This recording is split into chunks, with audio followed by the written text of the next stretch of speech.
I was the 5th woman in Victoria to be diagnosed. I was the 12th in Australia. Kaposi sarcoma, it was a visual. That's stupid to have contracted In HIV. 1987, 200 men were tested over a couple of workshops, and 90% of those young men tested for a thing called GRID. Gang-related infectious disease. GRID. Screaming in my head at God or whoever is up there. How can you bring me someone that makes me feel like this? That I something that makes me feel always so horrible? preferred bareback sex, and I felt guilty every time I had it because I knew the risks associated. I ended up taking up lots of loads from lots of guys who I didn't On the know. basis of their HIV status. Really? How do you feel about that? Some people can be really harsh, saying, I don't know how you can date, live with, and sleep with a positive man. How can you do that to yourself? I would not sleep with someone if they told me they were Well, HIV. it was when regrets were right. Stigma. It's really useful for a lot of people to try and I hate control myself other for that reaction because I reacted the same way to people in my hometown. Oh, well, you're very promiscuous, so therefore you must have HIV. Otherwise, if I told them that I do have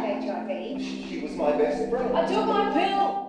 When people were first diagnosed going back into the early 80s, they were immediately put on a disabled pension immediately without question because they were going to die.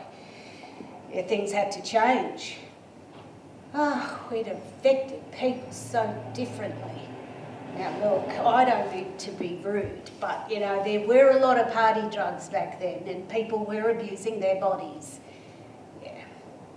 Look, if you led a healthy lifestyle, your immune system was far higher than those that had been partying, and I can tell you, it was those that were living longer, not the party boys. It was true in those days. Now the advertising seems to have stopped. I'm not saying push it in people's faces, but it's the heterosexual community, not just our gay community. I'm talking heterosexual, bisexual and others. Look, it was a gay man's disease at one point, but now it is more people being infected with positive women and bisexual activities. Yeah. We've got to get to our youth. It still amazes me the age group of people being affected. It's the 18 to 25-year-old men. Oh, and when I think about it, HIV's been around for 30 years. And these kids, they were just babies when we were rallying on the streets with candlelight vigils. They were just being born. Some of them weren't born. I went through a process, quite rationally, of not feeling guilty about having bareback sex and just rather accept that there were risks associated and, I don't know, deal with the consequences of those risks when they arrive. I self-sorted into communities, where it was accepted that people had bareback sex. One of those steps was discovering BB, an online hookup site for people who wanted to have bareback sex. The people that I was associating with was somebody that happened to be a dealer, a drug dealer. And there was this mutually agreeable situation between us where I would have sex with them and he gave me drugs. But actually, I liked this person, you know? I enjoyed having sex with them and I enjoyed getting high with them.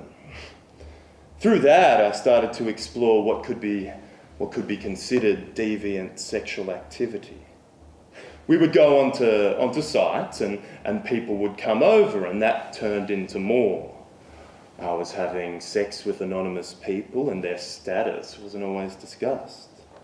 I took lots of loads from lots of guys who I didn't know. They were in the door, they dropped their load on me and then off they'd go, and that was pretty much all I knew about them. I was doing 3-month testing, but then I kind of had this incident where I freaked out and I went to the clinic to get on PEP. So I've known other people who'd been on PEP and they said it was horrendous, but me, I didn't have any side effects at all. Well, I found out later that it was a low-level dose. It wasn't an aggressive dose because, the doctor had determined that we didn't know the status of the people involved. We didn't know that they were in fact HIV positive. Well, if we'd have known that they were HIV positive, then he would have gone and put me on a stronger dose of PEP. I didn't tell the whole truth to the doctor at the consultation. I don't know, I was a bit embarrassed about just engaging in these reckless, unsafe sex practices. I can't blame the doctor. When I got the positive result after knowing, I don't know, just knowing something wasn't right, my lymph nodes were really, really swollen, especially in my groin. And, well, yeah, I'm a sweaty person at night, so if I was having night sweats, I didn't notice. I was in shock, obviously, and at that point then I knew when I left then the reality would set in, but whilst I was there I wasn't going to have him see me cry. But when I left I lost it. And I thought, I can't do this. You know, what am I going to tell my parents? I was still living with my parents. That was my first thought, and then I thought, my father's going to kill me. Being from a European family and at that time very homophobic and being infected by a poof, I knew he had this image of being shot and the headlines would read, European father shoots girl infected by it. So I contemplated suicide. So I drove down to this secluded spot that I knew down the beach that in my mind would take a while for somebody to find me so that I could do what I had in my mind to do, which was basically car fumes, exhaust, etc. And I don't know, for some reason,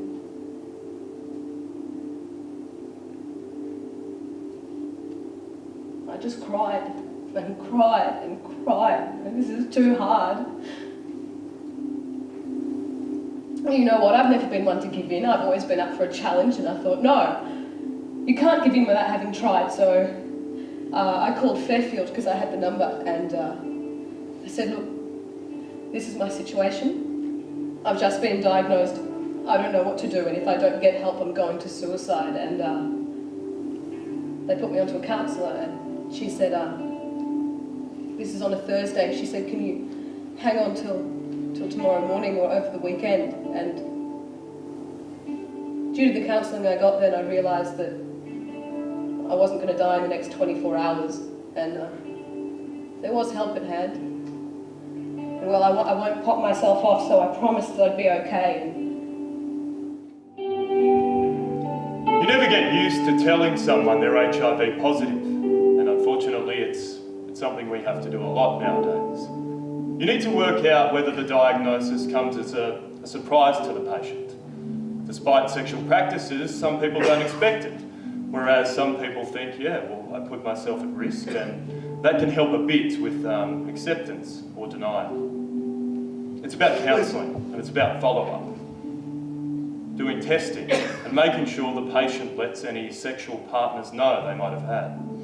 We need to give them time to react. Some people don't seem that surprised, and some people run from the room and they're not seen again. We got along really well. He was really cute. And he was very interested in me, and I was interested in him, and as soon as he found out that I was HIV positive, maybe I didn't match what he was looking for. Oh, look, it's just stupid. There's 100 stories like this. They're all generic. They're all the same. And you know, it chips away at this thing that we call self-esteem, so that you become too shy to even think about saying yes to a date or going out. It's tough. I ended up going to teach English and volunteer in Mozambique, and at the end of that I went on a bus trip from a town in Tanzania to a town in Kenya. And I sat next to this man on the bus and we were having a nice old chat, and it turned out he was a Kenyan man who owned a campsite. Quite a funny, very human conversation, and it's a long journey, 10 hours, so we did sit in silence for a bit, and then he sort of turned to me about halfway through in this hushed tone and he said, do you know anything about HIV? So I spouted off everything I knew, from how you transmitted it, to how you prevent it, to how you protect yourself against it, and some sort of spiel about where he could go to get some more information. After all of that, he then turned to me again and he said, okay, so if I have sex with my wife but I don't have a cut on my body yet, I should be okay? I was lost for words. I don't think we're ever going to get rid of stigma. Because primarily, stigma is really useful for a lot of people to try and control other people. People use it all the time, whether it's governments or public health specialists. People deliberately use stigma to marginalise other people or to demarcate what isn't acceptable in behaviour. Whether it's stigmatising stealing or smoking or HIV, these things are deliberately stigmatised, and that's not going to change. It's a way of controlling society. But I don't want to be pessimistic about it, because I actually think one of the biggest changes we've seen in the context, and what I am most familiar with around HIV over the last 10 years, is that by actually naming stigma as one of the most enduring and significant barriers to progress around HIV, we're giving people a forum to talk about it, to identify it, and to collectively try to strategise effective ways to overcome it.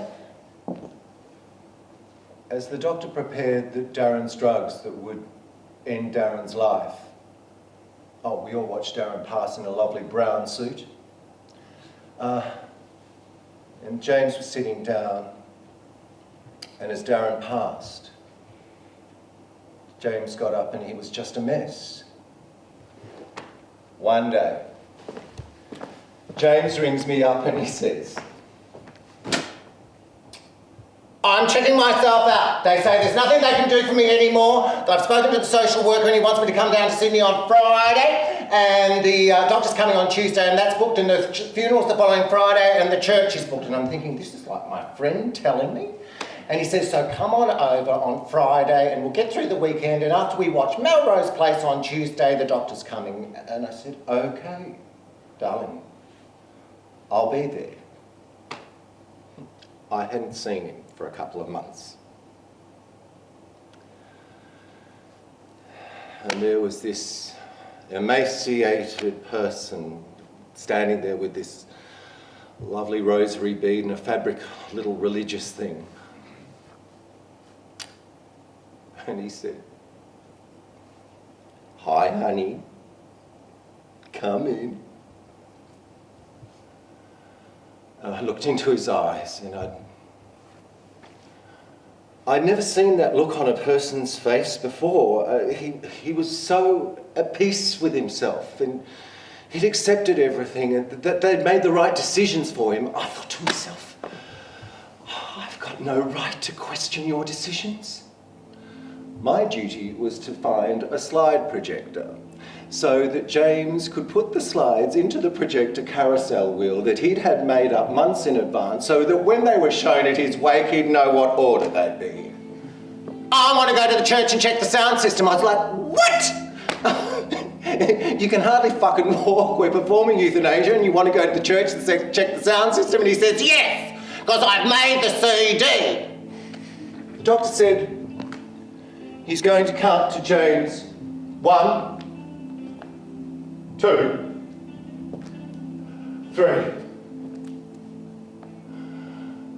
And on the count of 1, James would take a deep breath and he'd be gone. So the doctor says, 1, and we all start to cry. James opens his eyes and says, would you all fucking shut up? I'm trying to die here. They had a copy of my registration form. On the evening news, they showed my name, my number, my address, and my registration form. It said, please note, this player is HIV positive. They showed that on the evening news. I don't think I've particularly experienced the harsh end of stigma. Actually, to be completely honest, I don't think anyone's ever made me feel particularly bad about being positive. I think I've made myself feel bad. I try not to let it define me. I think one of the saddest things for me is seeing how much stigma exists in our own community. And I think in some ways, stigma from outside, you can understand it a bit more, and you can rally against it a bit more. But when it's your own community, I think it's very hard.